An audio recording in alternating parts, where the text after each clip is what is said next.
Sampun kuwatos Rama pukulun. Kangjeng Ibu Betari mboten badhe tumindak selingkuh ngemuti menika widodari. Mboten wonten kok widodari badhe tumindak ingkang mboten-mboten. Ya nadyan mengkono wong kuwi ya jejoring titah. Mbok menawa nyumur rupiahku wis rumangsa jeleh. Marga rupaku kaya mengkene. Kowe nek nonton oleh dandani ibumu, cara wong nguwatirake ndak kandhani. Senengane nganggo kelir ijo. Sing dadi kesenengane. Namung kula pitados Kangjeng Ibu mboten badhe tumindak menapa-menapa, kula ngertos watakipun Kangjeng Ibu. Ning yen ora ingkang ndak upaya ora urung malah kesuwen ninggalake kayangan. Iya yen waras. Yen nganti katemaan loro sapa sing ngopeni. Lajeng parang paduka, dina iki kowe sakadang aja mok kendhone nggonmu dandan. Kepara kenceng ana ayu hingga tak kandi daya-daya. Goleki ibumu. Ana ngendi papan dununge. Lenteng mungil. Wilawan cancawuh. Kowe menyang kraton Tunggal Malaya apa bener ibumu mrana? Kula kaicawan dhateng Tunggal Malaya. Iya. Yen ana kono aku ora apa-apa. Yen ora ana kono kowe enggal matur marang aku. Ngestokake dawuh.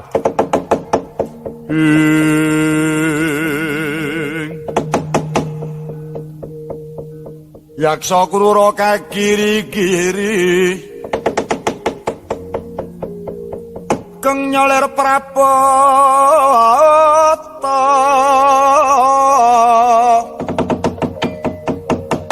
wong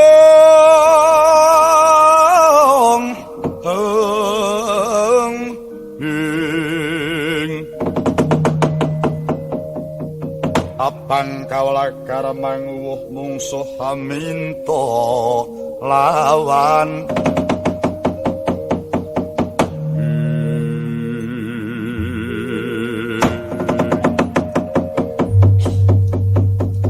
bareng jengkar paduka benjang menapa dina iki uga ayo enggal mangkat saka ing kayuwangan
mangkin sunyo tengah kulem lengarum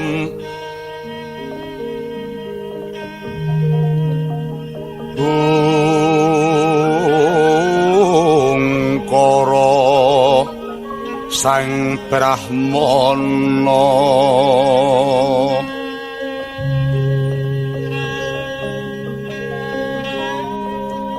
tan pendah swaraning madu brangta manut kembang ararap ning rimang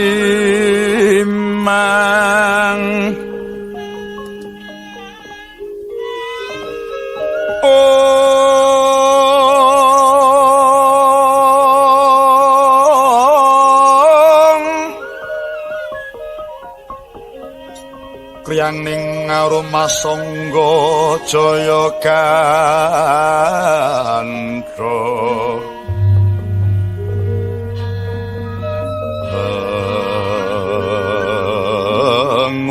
ngungkungan dilangil wiri gending curinging raja swala rare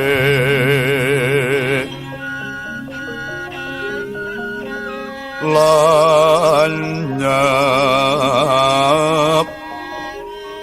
tekap ning koko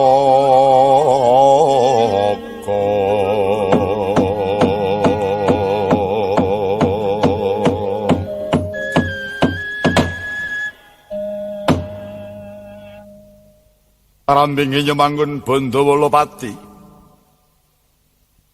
para Jawa tumangsa tanding lawan Sang Harjuna datan kantun Sang Reksi Anoman ramening Bandayuda sinapih Sang Hyang Guru ingkang sampun paring dawuh dhumateng calon samya gayuh Wahyuta Jali wis nyetampi dawuhing mangke sigra Sang Arjuna mimiti hamangsa semedi kanthi suku sajuga sigra Sang Arjuna amecat sukma ninggal raga sinusul dhateng Sang Anoman wontene Prabu Dewasrani yen lumampah wonten dhuwuring warih kanthi anitih lembu andini titianing Sang Hyang Guru ingkang sampun kaparingaken ngampil Sujana panggalihing Hyang Narada sigra mimba dara putih ing ciptarsa ngawat-awati dhateng lampahing Prabu Dewasrani wontene Sang Hyang Yama ing mangke sigra kaduta rawuh mring Praja Ngamarta nyaringi mangsa Padarwana kawitan taun Candra Sengkala nengna gentiya kawusa ing mangke datan kadhi ingkang wonten pertapan Saptawarga katingal Sang Premban Begawan Wiyasa pinarak lenggah kahadhep para nyantrik nampi dhateng sawanipun ingkang wayah ing Plonggawati mangambar gandaning kesuma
mangus wa among ambrangang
Hanenggih ingkang winur siteng kawi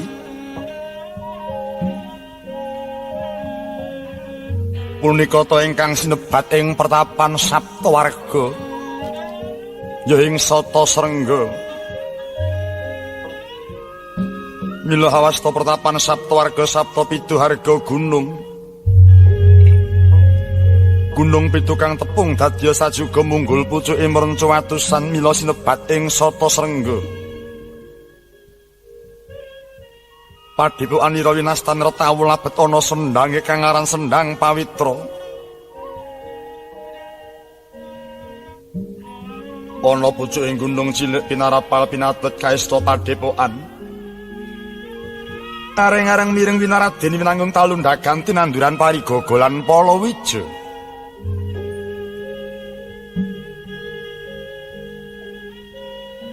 Wijangkang marga manayat minggah lenggahing aldaka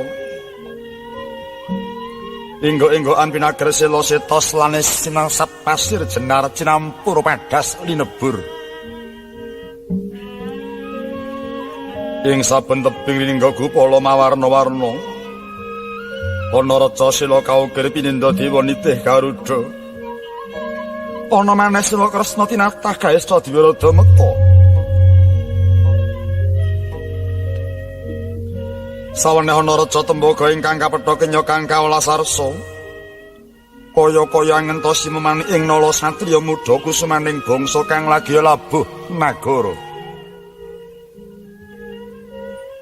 turut tepining marga rinengga lari ing turi kang urut-uruntut sarwa patut saha kanan kelinging marga ingkang katingal mung gumelaring pasabinan tuwin pategalan sanadyan hamung parigaga nanging yekti dhateng semaken parijata suka nandhi dudha ngasak laranda menter nedheng tumungkul handung kaping mangsa panen katingal kuning gumrining kadya kencana sinangling katempuhing bayu lembak panyayah ombak ing samudra rok Sinelo-selo swarane ngamungke semu kang samya bekta goprak pinangka angget tak nggusah peksi. Yayah swarane gamelan getok kedopyok surak kepiak kang tanpa gending. Hamimbui marang sengseming suwasana. Datan kantun Palawijaya glaring pategalan tanana ingkang samya kuciwa. Katon jagung puhung ledung-ledung kacang ijo ruyu-ruyu lombok terong robyong-robyong uwi gembili sak kendi-kendi. Garut kang tanpa larut suwek gumrejeg samya ngadeg. Lamun pinuju kasliring samirana gegodhonganing tarupala katingal ruwe-ruwe. Kaya ngampirake kang lagi ya samya lumaksana. Ing desa ngadesa kinemulani jeneng Karang Kitri ingkang ledeng awah ambiyet ngemoh-mohi. Kadulu karambil genjah gedhabiah klapa gading kanggo sumanding pisang ambon sanggon-nggon gedhang raja sak depo-depo. Sinawang pelem gadung golek lan tali jiwa. Wondene ingkang ngrembuyung manglung ngalimi saben pelataran. Menika tetaneman klengkeng kinepung panging gedondong lan jambu tresana pinindian jambu diponirmala. Dasar papane demila pantes nyanding tetaneman jeruk keprok. Sinela salak sinenggon nanas kinaya maning tela gantung. Kanan keringing kanang Karang Kitri. Kinebengan tanaman jampi mawarni-warni kang maweh kesarasaning diri mila datan. Elok lamun tompon-pon manggon saenggon-nggon. Wekaling tumandang karya para mungkis wangayahi dharma ngolah lemah. Yekti datan yudha marang garapaning kesarasan tuwin kaendahan apa to tandane? Tuwin kaendahan apa to tandane? Saku benging bale Wisma tinanduran sekaran mancawarna. Mawar melati ceplok piring arum dalulunging gadung kang malengkung katiyup ing maruta manda. Hanggrek regulu kang manglung balumbang. Balumbang isi tirtawening pinangka panggesanganing para mina. Petaning balumbang pinantra pontrane sagolong-golonganing ulam. Katiti wader pariwirawiri pating sliri. Wader bangkang kemambang sumimpanghaning tepining watu karang. Ulam tawes lumampah ngujiwat kenes jinangkepan tomborom yang iwak emas. Ing saben wisma sinartan wangunan kandhanging raja kaya menyang pite iwen. Saya endah lamun totat kadulu turut datan tilar marang wewatoning karasikan. Katitik ilining toya sendang kang nelangan anjok ing pancuran pasiraman. Kegucahe narata sembarang pesabaning mintok minti bebek meri sarta pangguyanganing kebo sapi. Oce-ocean tasih jangkep angrenggani endahing swasana. Kabiar semana bodang kumandang mencok ing panging ketapang. Peksi jalak ajingklak-jingklak dari kuku manggut-manggut ing weduku. Datan kantun peksi kalit-kalit bangsaning ngemprit pipit. Urang-urangan lan peksi bayan kencan semayan ketinggal ngajak marang perenjak. Samya sigrak semarak sumingkire saking raos kuwatir girang kang tanpa sumelang. Awit tanana jalma ingkang hangganggu marang kamardikanira. Sapa to kang ngrengani madyaning pertapan saptwarga inggih menika to warnani. Tilasing Nalendra Binetara ingkang ngratoni negari Ngastinada inguni pinangka tetimbanganing negari Wirata. Paparep sang panembahan Abiyasa. Kresna Dwipayana Rancaka Prawa Sutikna Prawa ya Sang Wiyasa. Mila paparep nembahan Abiyasa pandhita ingkang sampun mutus sakaliring wedangga. Kresna Dwipayana katingal cemeng salirang sang pembantu sing balung sungsum teka ludirane. Hamung senane kang sumunung ebeki ing pacrabaan.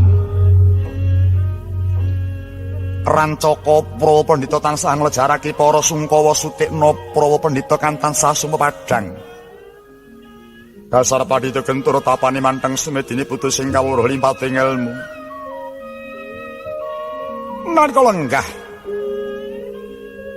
kadhe para nyantrik manguyu jejanggan.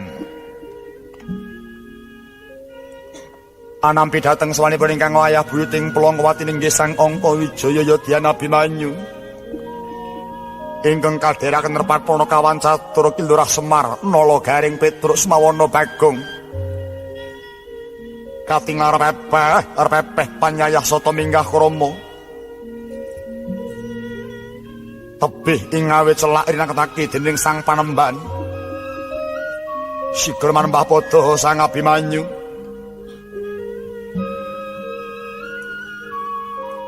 Kaya enggal-enggal kadangu marang Sang Panembahan teka mangkono wijiling sabda ingkang dereng kawiyos sing lesan.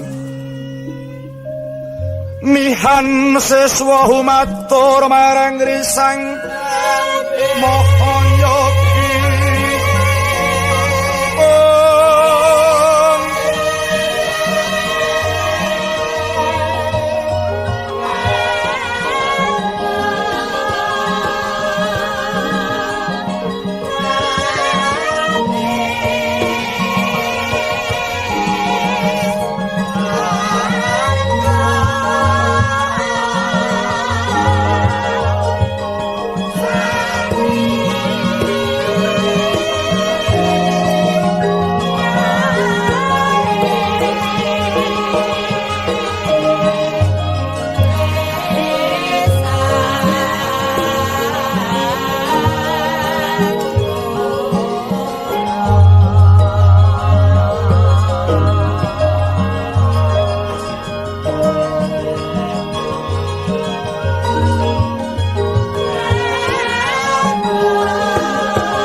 Nihan seswa umatur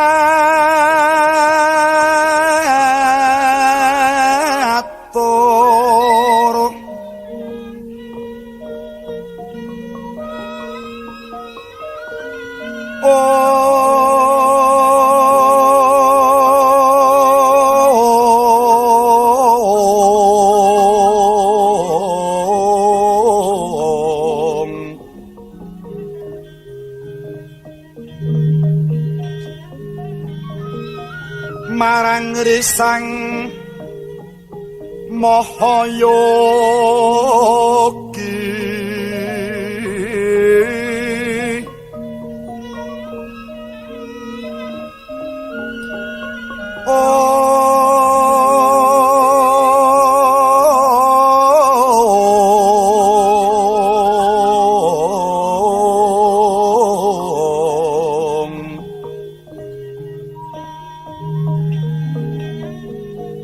Sang Wipra kadebaran karasaning yuang Udipati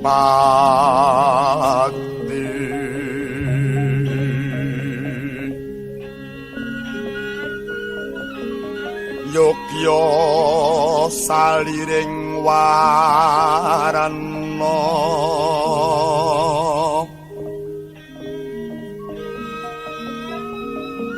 kang kumlar aneng bumi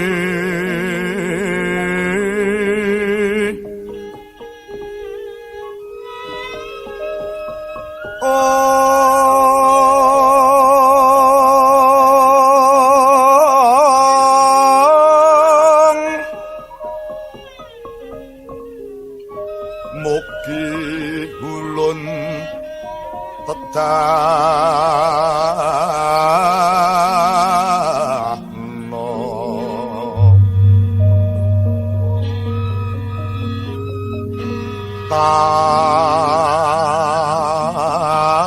tandya sang Wikunjarwi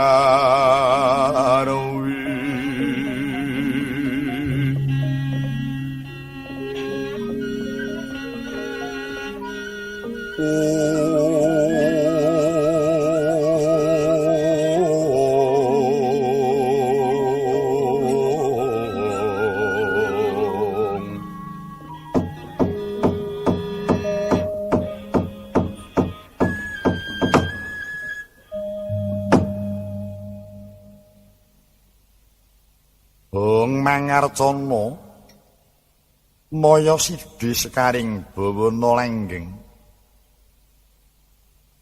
ingsun spadhake buyut Kuwangka Wijaya ingkang sowan mring pertapan kulup Abimanyu winantu karaharjan sowaning sira kulup marak ana ngarsaning pun kaki nggir Jaka Pengalasan kula nuwun inggih Kangjeng Eyang dhateng kadhahat katedha kalingga murda sih panakraminipun paduka Kangjeng Eyang wangsul wayah paduka kula ngaturaken sembah sungkem mugi kunjuk wonten ing sahandhap padanipun paduka Kangjeng Eyang iya kulup Parto tenaya wis ndak tampa banget penrimaning pun kaki sira kulup ngaturake pangabekti pangestuku tampan ana nggir Banjaran Sari kula nuwun kacadhong tangan kekalih kapundi wonten mestaka mugi dadosa jimat paripih paring pangestu paduka Kangjeng Eyang Kiai Semar padha kanthi karaharjan sak pratamu Kiai. Inggih. Wilujeng sowan kula mboten manggih sekara-kara wonten ing margi. Mboten langkung kula ngaturaken pangabekti lho. Ya Kiai wis tak tampa tumibos padha-padha. Sira Kiai ngaturake pangabekti marang aku prayoga nanggonmu lenggah Kiai. Inggih. Kados boten kirang sekeca anggen kula ngadhep ngersa paduka wangadi Penemban. Nala Garing padha kanthi raharja sak sowanmu Nala Garing. Nun inggih. Kula tampi paring perembagenipun Penemban wilujeng sowan kula. Boten langkung kula ngaturaken pangabekti mugi kunjuk wonten ngersanipun paduka Sang Penemban. Iya Nala Garing wis tak tampa kowe ngaturake pangabekti pangestuku tampanana. Kacadhong tangan kekalih. Kula pundi wonten mestaka ndayanana dhateng kesarasaning raga kula. Satemah saged makarya ngopo boga kempal dhateng para kanca-kanca. Petro kowe padha slamet. Nun inggih Penemban. Mboten manggih alangan wonten mergi sowan kula. Kula ngaturaken pangabekti mugi kunjuk Penemban. Ya Petro wis ndak tampa. Bagong. Kula wonten dawuh Penemban. Kowe padha slamet. Wilujeng sowan kula mboten manggih sekara-kara. Kula ngaturaken pangabekti mugi kunjuk wonten ngersanipun Penemban. Iya Bagong wis ndak tampa. Kang Garing, apa? Priyayi mukti ora kaya Penemban. Nalika maksih muda jumeneng nata, bareng wis laliyus jumeneng dadi pendhita. Lah kuwi jenenge kepinteran ora kanggo dhewe nanging diwaratakake marang kabeh sapa kang gunakake. Sing apik ki ya ngono kuwi. Dadi kepinteran kuwi diwaratakake ora digembal dhewe. Ngono kuwi apa ora gawe kapitunan awake dhewe ya, Kang? Kapitunan piye? Upamane kepinteran diwaratakake. Kabeh padha ngerti. Apa kuwi ora mujudake nyudakake rejeki ning Penemban. Marga mesti ana sing nindakake dawing Penemban. Kang tundhone ya bakal disenengi dening bebrayan. Upamane Penemban kuwi ora maratake kepinterane, kabeh mestine rak ya ngaturi Penemban, ora ngaturi sing bubar nampa kepinteraning Penemban mau. Kuwi rak mung wong sing cupet pikiran lan tipis nalare. Ning wong Penemban ki wis sampurna kok, Gong. Gusti iki maringi rejeki menyang titahe. Titah kuwi wis pinanci dicadhong karo sing gawe urip.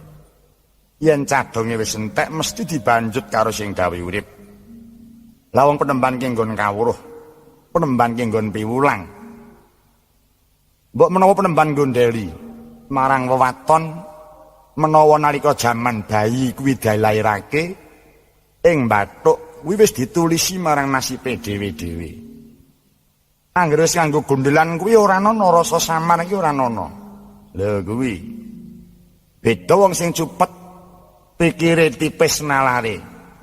Duwe kabisan dienggo dhewe, duwe kepinteran moh maratakake kuwatir yen disaingi. Nah kuwi sak temene banjur nipisake kapercayane marang Gusti. Lho, coba kowe ngerti ora kae para cantrik sing andher ning mburi Penemban kae. Kae kabeh yang ngudi karo piwulang ing Penemban. Kene iki ora tau wong cantrik ya, Kang. Mesti enek ora kitang siji. Oh iya. Wong kabeh iki padha ngangsu marang piwulang ing Penemban. Kae kok tatarane kok linggihane dhewe-dhewe. Iya, mereka kae ya di undha usuk dadi nganggo tingkatan. Tingkatan iki upama gegambaran indah saiki iki nganggo A, B, C, D. Oh.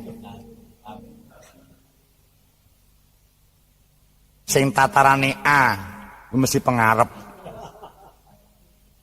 Tataraning B kuwi ora pengarep, ora mburi. Tataran C kuwi mujudake pesrawungan sing kulino. Lah sing D kuwi genah nek wis munggo genep-genep. Wae apa ngono iya. Dadi ora beda Kang Gareng aku Bagong. Dadi nek belanjaku arep padha Kang Gareng ora bisa. Marga kepinter aku ora padha karo Kang Gareng. Semono kowe, Kong. Nek kepengin padha karo belanjaku ya kepinteramu kudu padha karo aku. Lho, ngono. Ambak mung sak keplok. Lho. Ning gandeng ya karo gerong. Monggo kuwi ngolah swara, kuwi tataraning derajat ana B. Nadyan rasa ning yen mung bonang penerus. Utawa ngethuk. Lah kuwi ora bisa kon padha karo sing gender. Ngono. Dadi mula kowe ora perlu meri. Ora perlu suk-sukan rasamu. Oh, dak. Abeh ki yo jare ki mau Gusti ki wis andum pangan. Nah iya.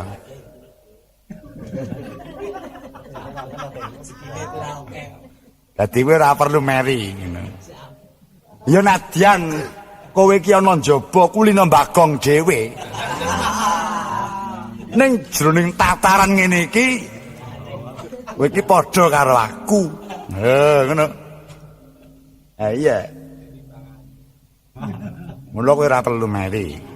Nadyan kowe iki dhisik ning kono ki pengendang. Lho. Ning jroning ana kene iki kahananmu ki wis beda. Ora beda tataraning cantrik kae. Mburi dhewe kae indung-indung. Indung-indung iki apa? Indung-indung ki para rerean kang isih mondhok. Melu nemplek ana papaning liyan. Kewajibane babat-babat alas karo pategalan. Perlune dienggo gawe omah. Oh. Lah iya jenenge dak ora nuhoni karo dawuh negara ya. Alas ki didhawuhi ngrembakake, didhawuhi ngreksa wutuhe. Malah cantrik-cantrik do mbabati alas. Loh, nadyan dibabati ning ora kabeh. Mung sawetara papan sing dianggep kuwi sepi, ora mikolehake njur dienggo panggonan. Iki becik wae. Oh iya. Lah, engko nek wis dadi magangan indung-indung wis suwe, kira-kira kepinterane mundhak terus diunggahke sak tataran dadi geluntung.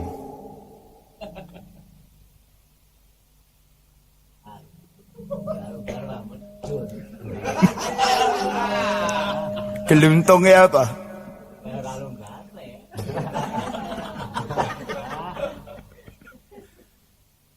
Geluntung kuwi wong kang wis duwe omah dhewe nadyan cagake papat. Nadyan mung cilik wontene gaweane lan kewajibane ngangsu lan njupuki banyu, njupuki kayu kuwi geluntung. Yen wis dadi geluntung mundhak sak tataran ku nek sregep lho, Gong. Dadi ulu guntung. Oh. Ulu guntung kuwi lurahing pedukuhan kang wis kawenangake mernata pegaweaning para indung-indung mau. Nek wis ulu guntung terus lagi dadi cantrik. Cantrik kuwi kewajibane ngladeni kabeh keperluaning pendhita kuwi cantrik. Dadi penemban ki ngresake apa wae kuwi kudu diladeni cantrik. Nadyan cantrik iku luwih tuwa tinimbang pendhitane. Ning kudu rumangsa yen dadi cantrik. Nanging gedhe daya gunane ambak mung sak cantrik. Kuwi ya sok ngelingake sing lali, benerake sing luput. Kuwi cantrik. Mula coba cantrik rak pamore rak beda dhewe. Beda karo pembunang penerus. Lah iya. Nah, kae cantrik. Lah ning ya cocok ya. Cantrike saiki nganggo wok. Ya wong pancen ben ketok ngereng kok ya. Kuwi welingane sing wedok. Ben nganggo wulu sithik-sithik. Ben ana spirite. Ha iya. Nek wis dadi cantrik munggah sak tataran dadi cekel. Kuwi nek ora metu karo rombongan. Marko ngono ku ya ujian kok ya, ora mung waton melu. Oh, kira-kira diuji pirang tahun. Oh, penemban ki ya iso menggalih dharma bektine kuwi nyambut gawe wis melu pirang tahun. Nah, kuwi ya diundhakake tatarane. Dadi cekel. Cekel kuwi kang nglurahi ngupakara tetanduran lan pategalan ngobetake marang daharaning penemban. Kuwi jenenge cekel. Mula penemban kuwi ora ngurus kok nempur barang iki ora nurus. Butuhe mung jumeneng pendhita dene sing ngobetake daharan iki mung para cekel kuwi. Mula coba kae sing dicekel kae rak ya. Kae dhisik dodol tahu kupat kae dhisik. Dodol tahu kupat gandeng kokean lemangan urung kebayar. Dheweke njero nyalehke pikulan ganti surungan. Ini ya padha. Lah jeleh marga wis tuwek. Pundake wis lara, sikile wis keju. Terus saiki nyambut gawe dadi cekel. Mula ya kalau masane sok ngewangi nabuh. Iya, sregep kae. Cekel. Nek wis cekel terus dadi putut. Putut kuwi sing tinanggenah ngreksa sanggar pamelengan sarta ngobetake ubarampening sesajing pamujan. Yen wis dadi putut terus dadi manguyu. Manguyu kuwi kajiban abuh genta kekeleng ana jroning pamujan. Nek wis manguyu terus dadi janggan. Nah, janggan iki rada terhormat. Marga janggan kuwi dadi juru tulis sarta nganggit utawa ngarang cerita pinangka lupianing pitutur dadi yen penemban ki wis kentekan cerita. Ini dipasrahke karo janggan. Mula belanjane janggan kuwi sak dhuwure penggender. Oh, ngono. Aja meri wong kuwi pancen nasibe ya dhewe-dhewe kok. Dadi nek lanang kuwi janggan, nek wedok ki pesinden kuwi kaceke ora akeh. Nah. Ngono iya. Mula janggan iki ora nguwatirake anggere penemban iki kira-kira akeh cantrike seswane sing padha sowan ngono. Wis tenan. Mula janggan iki ya bojone meteng bareng wis ora kuwatir wong pancen wis ana jagane. Mengkari kira-kira ngitung tanggale iki piye. Wah ya cakruke Petruk senengane ya nyeleweng. Nek wis janggan terus dadi wasi. Wasi kuwi sing dadi juru pengadilan ning agama. Dadi sing tukang ngrampungake bab perkawinan. Nek ana wong wedok nyeleweng ki terus piye adile. Ngono kuwi sing ngadili para wasi. Wah iya. Ning wong lanang sing pirang-pirang dina ora mulih, kayane ora diulihke. Ngono barang kuwi sing ngadili wasi. Wah iya. Lah nek wis wasi terus dadi hajar. Hajar ki wis wiwit kawenangake dadi juru mulang miturut angger-anggering weda tumuju marang kaharayaning bawana. Kuwi nek wis sak tataran wis putus oleh dadi hajar terus lagi mendhita. Wah suwe ya prosese ya Kang. Oh iya. Memang sama apa nek pendhita ki terus muwaten nganggo jubah putih nganggo serban. Wow, rekasane dirasake sik. Dadi nganggo serban nganggo jubah ngono barang iki ora kok muwaten ngenggo. Ku ya eneng lakune. Dadi aja nganti kowe wani-wani nganggo kethu putih yen urung nindakake apa sing dadi syarating kethu putih mau. Lho ngono. Wong sing wis nganggo kethu putih kuwi tegese wis mungkur marang sakabeng pekareman-pekareman kang dadi laranganing agama. Lho. Kuwi dadi nek kira-kira urung kuat kuwi aja nganti nganggo. Nek kaya kuwi wis nganggo kuwi tegese wis mungkur sakabeng pekareman sing dadi laranganing agama. Nek ngono nganggo kethu putih ngono ki roya ya sira entuk ya. Ora entuk. Ora kena ngono. Waduh, ya. Tak titeni. Lho iya, titenono.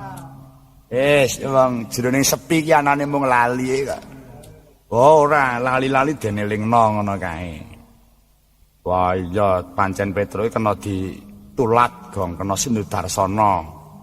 Marga besok kapan nek ora wiwit saiki nyuwun pangapura. Lah iya. Iya. Ya Petruk syukur aku melu bungah dene kowe wis bisa ndunungake marang adimu. Nun inggih ingin namung sak ngertos kula penemban. Iya. Prayogakno ya Petruk, wektune aja mok entekake dhewe. Nun inggih. Jane nggo entek mau kowe ora muni akeh kok. Lho aku ki mau jelaske kowe kok, Gong. Kulup Angka Wijaya.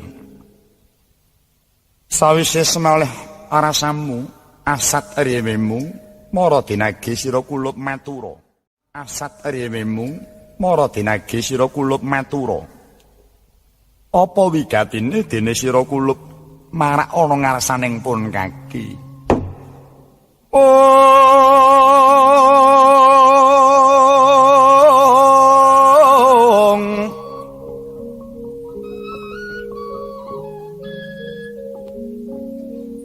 Surum tiwangkara kingken lir manguswa kang layon.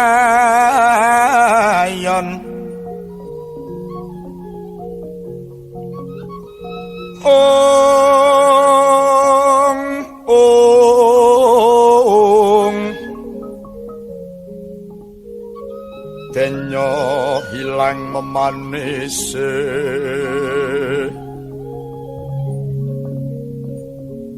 watanan nira lendu kumel kucem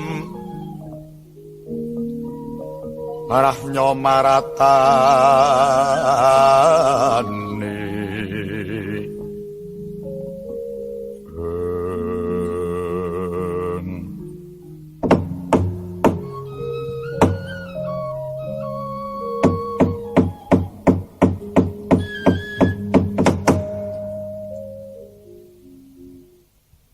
yang penemban jimat pepunden kula paduka sesembahan kula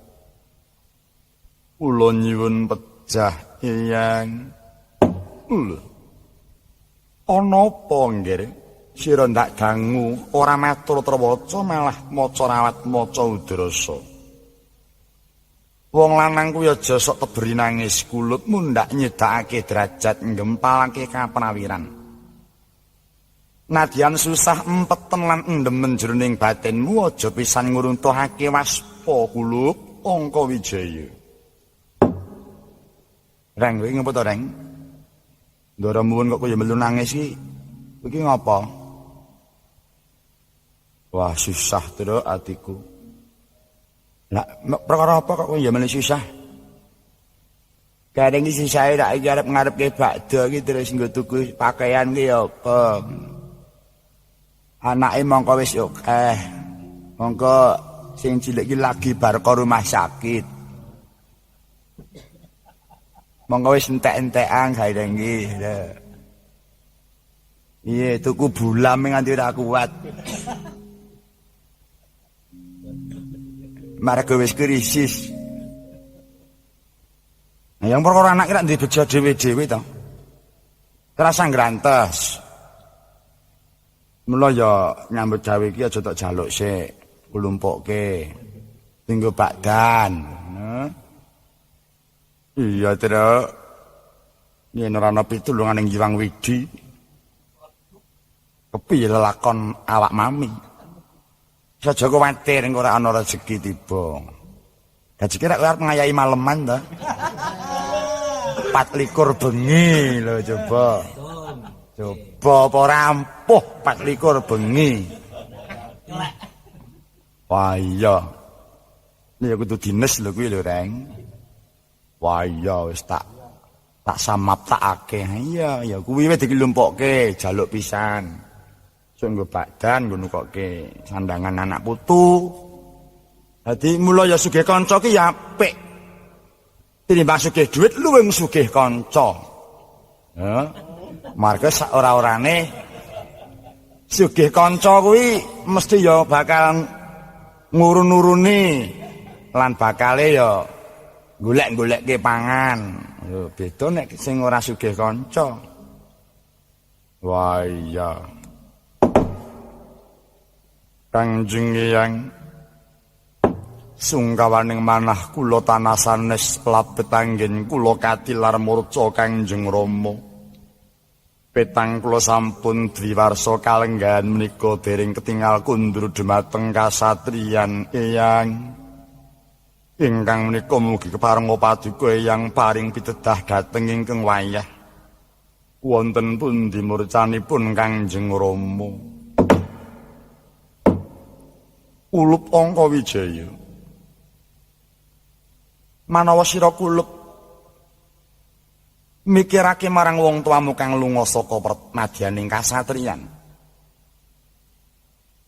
Kang Rama iku darbe watak 3 prakara, 1 Madewiku Haldaka, kapindho payo katiyup ing rana, kaping 3 wanita dinaluwing krama. Madewiku Haldaka, endi ana pendeta pinter mesti diguruni wong tuamu kang nganjokke marang kasutapan, lerekke tumuju gayuh marang kanugrahan. Kaping pindhone payo katiyup ing rana, lamun tana parang muka bakal mbedhah praja mesti disingkirake marang wong tuamu. Kaping 3 wanita dinaluwing krama. Lamun ana wanita kang endahing warna kurang lega rasaning wong tuamu, lamun ta durung mundhut garwa kuwi wataking wong tuamu. Padha karo watake gareng ya. Gareng ya watake 3. 1 ndremis. 2 seneng golek empingang. Ping 3ne anggrene wong wedok nek sing rada melek ki ora iso turu nek urung iso marani. Ya kabeh ki kari manut karo pimpinane, ora ngono. Monggo pimpinane ki wis apik. Kowe jek ndadra. Zaman kowe urung kumpul kene jane apik lho. Ning bareng kesawapan karo Petruk kok terus. Malah kowe iki saya tua kok malah arep ngarep pilih ndek anak. Ya men to. Aku wis cerigis. Ora isine sing tak jagakake. Lho, ngono. Nek aku ora ngono, terus Siwan Gamelan iki playune nyang ndi? Lho.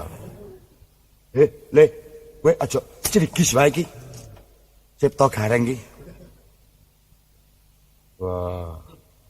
Ndake cipta aku. Iya, seneng ngambung anggit, mula dijenenge Cipta Gareng. Ulup Angka Wijaya jimbuh marang wasitaning Jawata kang wis tak tampa. Menawa dina iki Jawata bakal nedhake kanugrahan. Sinebut Wahyu Toh Jali. Ngger ora luput pangrasaning pun kaki menawa dina iki wong tuamu nggayuh nugrahaning Bathara. Yaiku Wahyu Toh Jali kang bakal tumurun. Kawula nuwun inggih. Mula awit kang saka iku kulup, aja ngrantes rasaning atimu. Wong tuamu ora bakal tumuli bali lamun ta durung bisa mboyong nugrahaning Jawata. Menawa sira kulup nganggo niat maja, anak anung anindita. Kulup Netepono marang kekudanganing pun kaki mikul dhuwur mendem jero prayoga sira kulup enggal sumusula marang Kang Rama. Lajeng wonten pundi lenggahipun Kangjeng Rama? Nggih. Ngalusura marga Kang Anjuk ing Gunung Rejuna. Lamun taliti nggonira ngupati yekti bakal ketemu kelawan wong atuamu. Ascarya parta wekasan wae Kratono. Yeka wisanggeni maya sang nyuwangi Supradipta.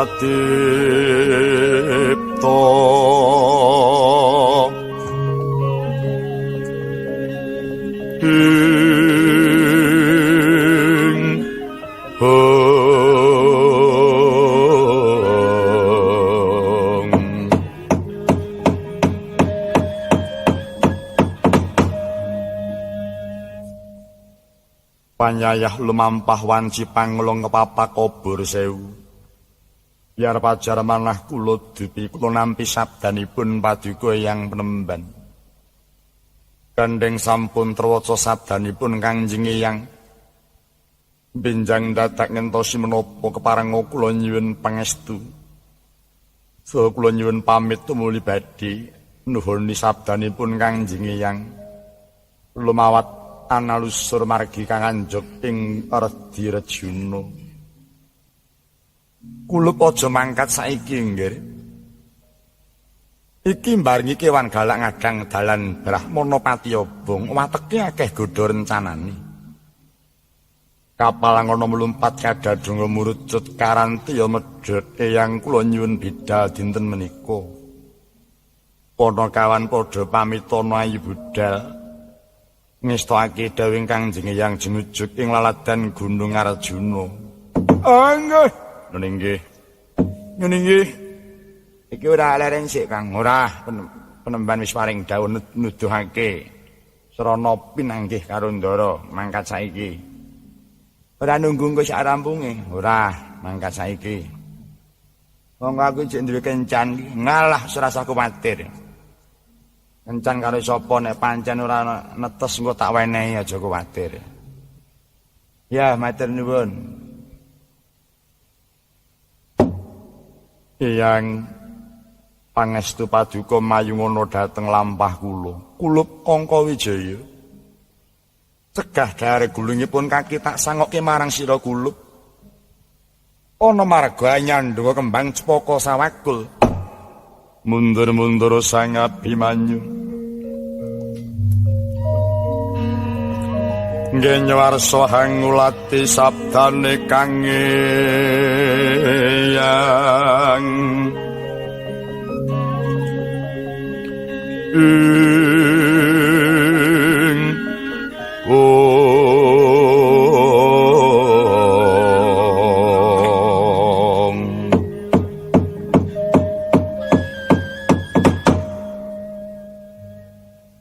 Dole.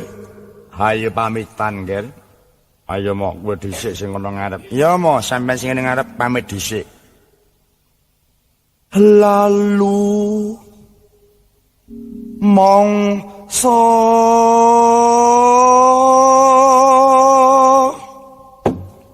suarane kakekne jan. Kemayu.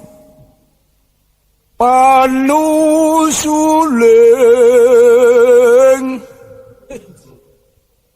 makut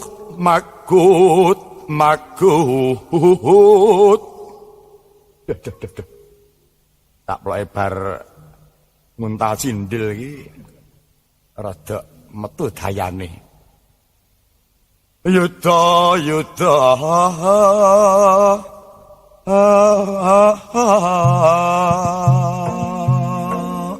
Oh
gandeng sampun cekap perlune buyutmu kelilana kula nyuwun pamit lho. Ya Kiai. Ora lali sira ndak dadake Kertawedana. Kerta iku Gajah Wedana Srati gajahe bendaramu Sratine sira Kiai. Yen ana laline elingna, yen ana lupute benerna. Nggih. Mboten langkung ngestokaken dawuh. Santri nuwun kula wonten jawuh. Mara iki Kyai Nayantaka caosana sangu kareben kanggo golek tamba salit. Nun inggih. Monggo Kyai kula caosi wonten arta 2.500 kula aturi nampi. Tak trima banget ya, Trik. Kowe menehi aku muga tansah diwales sing luwih akeh tinimbang olehmu menehi iki. Nun inggih barokahipun Kyai ingkang kula suwun. Amin amin amin. Ya. Sampun penemban. Iya Kyai nyangoni slamet. Uli padha pamitana aku entuk sangu karo 2.500. Luwung nggih nggo tuku kaos. Wah iya. Semar karo 2.500. Ya aja ditonton akeh sithik ing dhuwitne, ditonton rasa katresnaning cantrik karo kiyaine. Wah iya. Arep nyuwun. Coba dandang gula manten anyar. Ya, dandang gula manten anyar. Sing nyenggaki sapa? Kabeh para kanca tak suwun nyenggaki. Ya nang ngono sing layah-layah barang ya ditangekke. Ya. Ben nyenggaki.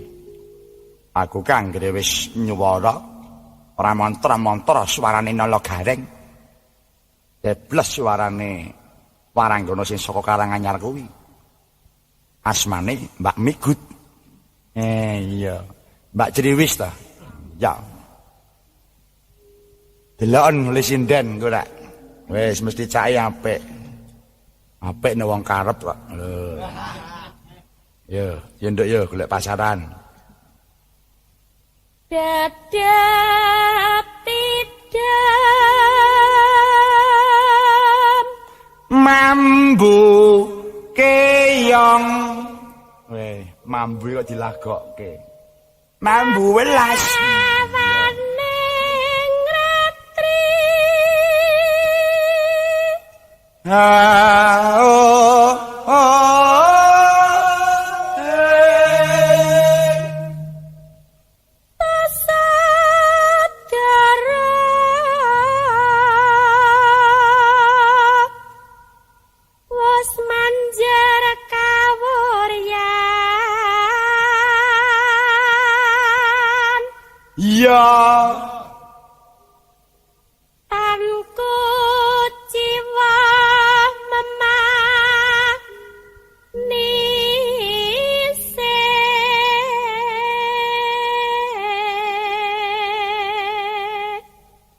Ora minum brandy.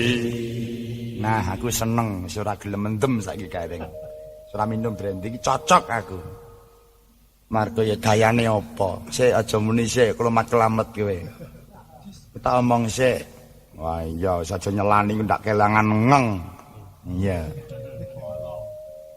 Manggap Sri Napeng dalu Prun. tiniwaka sang yopra dase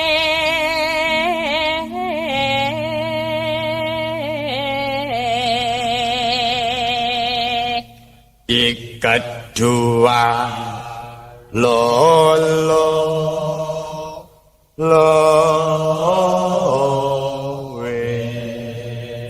ambak piyayine cendhek ewadene kok napasi landung ya kulina ngombe susu cecak lah apa enak aglar ning cakrawala La pinulat langut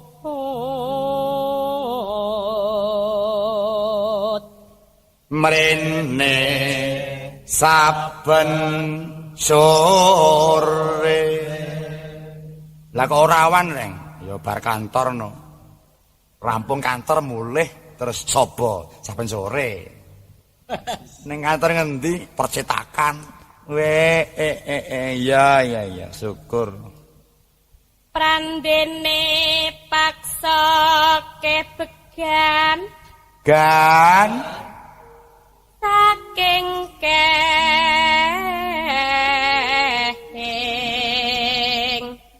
taranggana kang sumiwi Pirmas Cao mampir Mas mboten tibake apa Reng? Surawangi. Nonone det entok lah. Nah, ya, coba. Parata tanpa salah.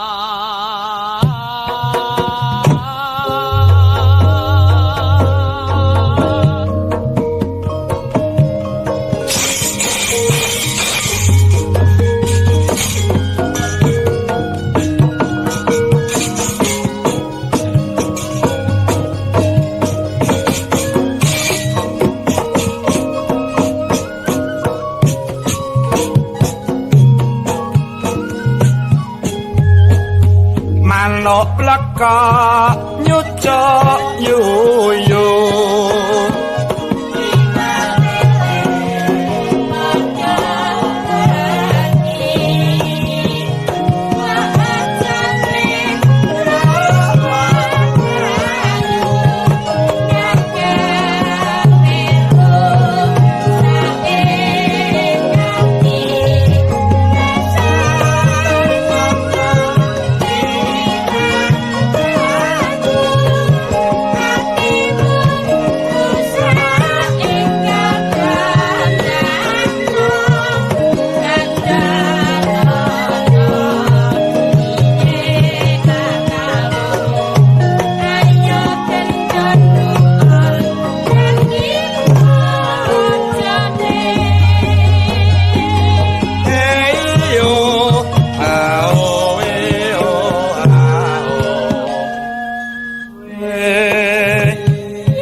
kepareng matur kalian penemban.